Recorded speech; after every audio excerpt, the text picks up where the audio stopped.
again everyone, hope you're all doing well and staying safe and staying inside as much as you can. I hope those of you who are going to school are having a good time there. I know I had a really lovely time the other day when I was in. Played lots of really good games, lots of football and parachute games, which was really fun. I actually can't wait to go back in again. So let's crack on with the Creakers. And we are on chapter 24, which is called Sunlight. The red light flickered out. Lucy's broadcast was over. Well done, Lucy Pops, Lucy's mum said, pulling her into a hug.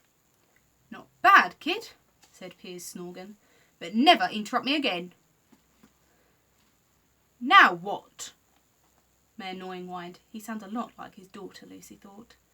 Now we wait, she said. For what? Lucy grinned. For that. She pointed at a large tunnel she had crept down earlier, the one which led from below Whiffington to Creakerland. Far up in the distance, dirt and mud were falling, but not falling down like you would expect. It was falling up. It was crumbling from the floor all the way up to the ceiling as the boom, boom, boom of marching children could be heard echoing through the twisted tunnels of the Woleb from their bedrooms above. Suddenly a streak of blinding hot sunlight pierced through the tunnel floor like a laser beam. Everyone jumped and gasped. Mayor Gnawing let out a high-pitched scream behind Mrs. Gnawing.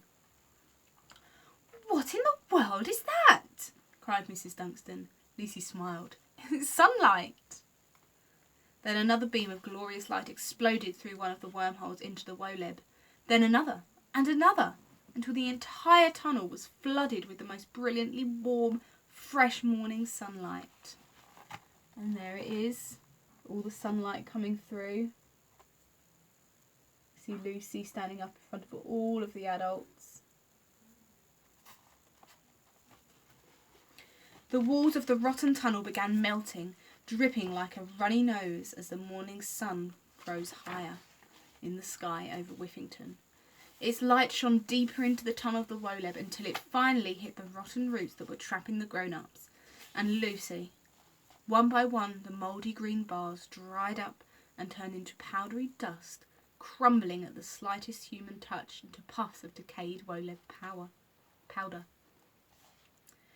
It's working! Cried old man Carvey. We're free!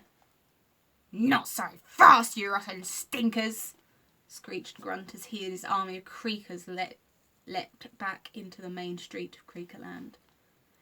It be daylight! Gruff cried, seeing the warm light glistening magically up out of Whiffington and up into their world, crumbling away the walls of the Woleb. She be letting the bright down here! Gasped Scratch in horror. The kindling be trying to kill us, creakers! Sniff shrieked, as they ducked for cover, hiding themselves in whatever dark shadows they could find.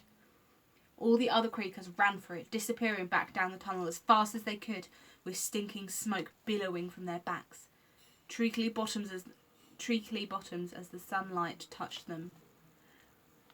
Let's go! Lucy cried, leading all the grown-ups down the tunnel, feeling the kind of glow of sunlight on her skin as they arrived at the hundreds of wormholes that led back to Whiffington.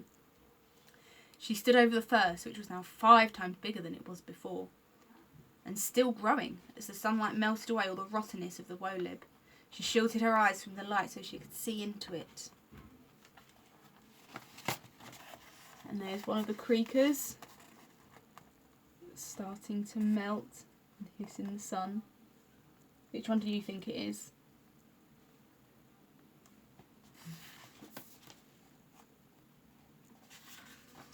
Once her pupils had adjusted, she saw 50 or so friendly children peering down at them from her bedroom above. Norman! Lucy called, as her heart skipping as she saw the unmistakable silhouette of Norman in his scout uniform. Lucy could see that he had propped her mattress up against the wall of her bedroom, allowing the fresh sunlight to chase away the shadows beneath her bed, where the light never normally reached. The pure sunbeams were too strong for the rottenness of the Woleb, and with the mattress out of the way there was no stopping it penetrating the entrances to the Woleb, hiding under every child's bed. Lucy's plan was working. Or, in Woleb terms, it was all going horribly wrong. Lucy, sorry we fell asleep, Norman shouted back. But then we saw you on telly and did just as you said. We started stripping the bed and this hole just melted into the floor. Great, Lucy called. Well done. I helped too, Ella called. We both did. We're Norm Ellitron. Lucy blinked. What? Norm Ellitron, Lucy shouted back. Oh, never mind. It's a stupid name. It was his idea anyway. We're here to rescue you. I hope there's a badge for this, Norman said. Suddenly a long rope rose up out of the hole in front of Lucy like a snake from a basket. It had perfect knots at regular intervals ready to be climbed. As Lucy watched, the Whiffington kids threw ropes down into the Woleb through every sunny hole in the squashy floor. There were hundreds of them. Norman, these are some of the best knots I've ever seen. I'm so proud of you, Norman's dad shouted, a tear twinkling in his eye as he gazed at the ropes. Thanks, Norman, Lucy called down into the world above. And Norman gave her a huge smile back. Right, grown-ups, Lucy said, taking a look around. Take your time climbing out of the Woleb. There's no need to rush. The grown-ups looked confused for a moment before Mrs. Dunstan caught Lucy's wink and understood. She's speaking in the Woleb language, Mrs. Dunstan hissed to the grown-up standing next to her. Pass it on. What she actually means is, hurry up, this place is going to collapse, whispered Mr. Quirk. Grown-ups started climbing down into the holes and back to Whiffington at once. Lucy marched around overseeing the escape, making sure they all got in. Old Man Carvery, Ella's parents, Paige Turner, and every single mum and dad and grandma and granddad and aunt and uncle of every single boy and girl. She wasn't leaving anyone behind. Suddenly the ground shook violently, and more beams of brilliant sunlight exploded sideways out of the walls. There they all are, the ropes. About to climb back down, or up, or both, into the world above. Lucy, what's happening? Shouted Norman, peering into the Woleb. I don't know, she called. I think maybe the Woleb is becoming unstable. I don't know how much longer it's going to be able to hold. As she said this, a little voice in her mind added, what's going to happen to it once we've all climbed out? She glanced back along the winding tunnels and saw the pointy ears of 4 creakers poking out behind lumps of melting mud and crumbling rock as they hid from the sunlight. Lucy's heart suddenly sank.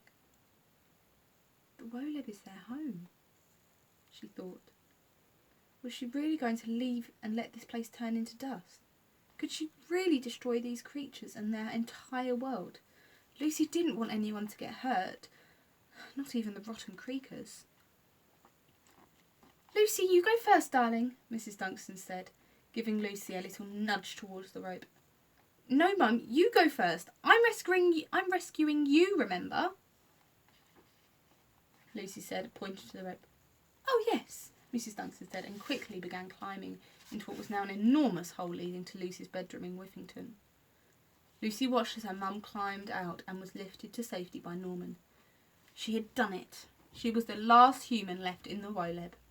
She reached out and grabbed hold of the knotted rope, ready to leave this place behind once and for all.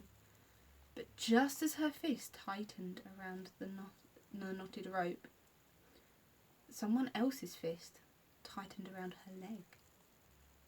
And she was jerked back into the Woleb. Ah! Lucy screamed. But how could a creaker be grabbing her? The beams of sunlight pouring up through the holes into the Woleb would surely have turned any normal creaker to dozy dust. Lucy looked back and got her answer immediately. This was no ordinary creaker. It's the Creaker King, Lucy breathed. And there she is, with the Creaker King grabbing her back into the Woleb. Well, that's left us on quite a cliffhanger, hasn't it? So, hope you enjoyed that, and I'll see you again tomorrow for chapter 25, The Creaker King. Okay, have a good day. Make sure you get lots of work done, and I'll see you tomorrow. Bye!